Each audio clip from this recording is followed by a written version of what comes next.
Hi, 7th grade design students. I hope you're all doing well. So today we're going to start our work on Criterion B, and we're going to start that by creating your design journal for Criterion B. So before you even start the assignment today, you should go to the template section of our Google Classroom, and there you'll find the Criterion B right here. You will make a copy of it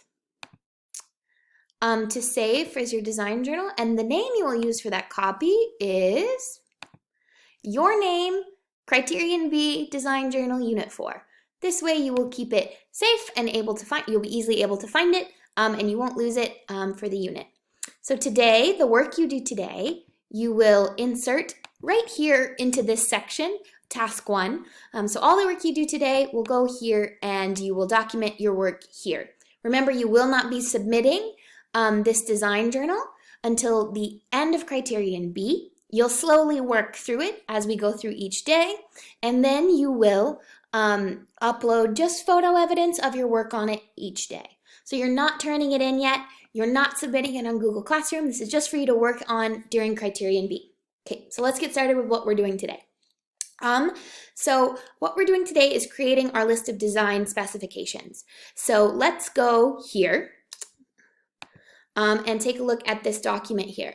So this document explains what a design specification is, gives an example of it here, and gives you the template that you should use in your design journal.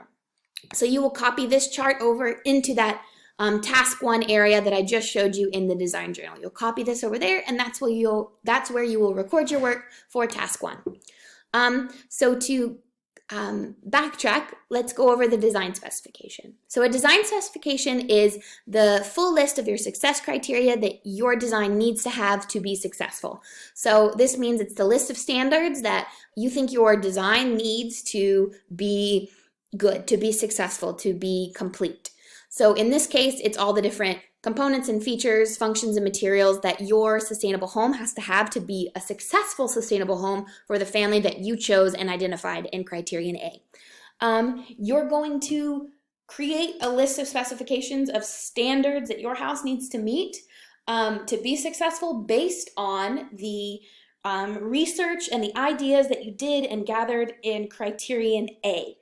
So you're going to use the research you did in Criterion A to feed this design specification and to let you know what you need to be successful. So let's go through the different categories you need to have.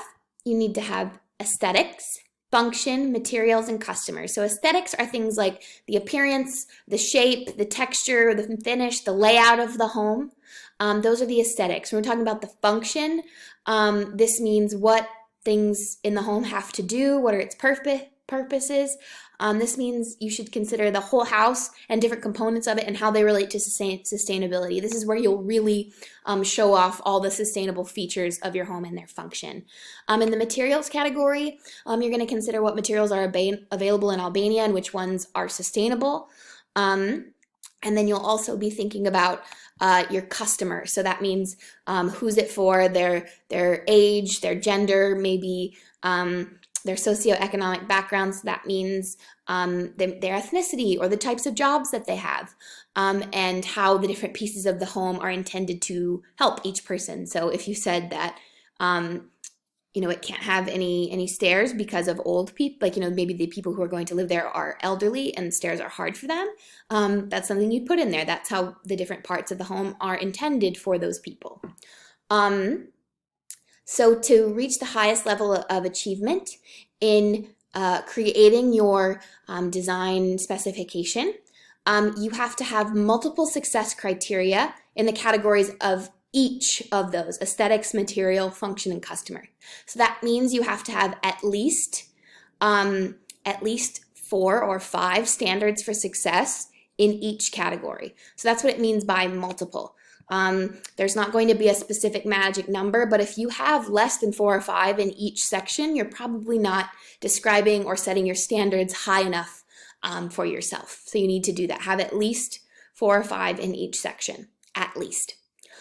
From those 4 or 5 in each section, at least one standard for success has to have reference to research. Okay, so if we look down in my example here, in each section, one design specification has a reference to some research.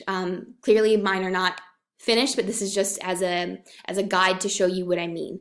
So that means that at least one of the things that you pick your house has to come from the research you did in Criterion A. So all of the theories, the ideas, the features that you referenced or found in Criterion A in your design specification, you can use here.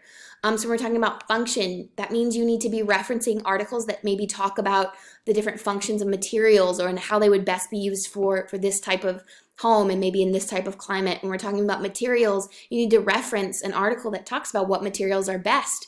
When you talk about customers, maybe reference the interview that you did with the family that you chose. As we talk about aesthetics, you can reference articles about design or building homes that talk about how to do those things, okay? So you just have to have at least 4 or 5 standards for success for each category, and at least one of those standards has to have a reference to research. And then after that, everything just needs to be clearly organized, and you need to have fully developed ideas. That means full sentences and complete thoughts.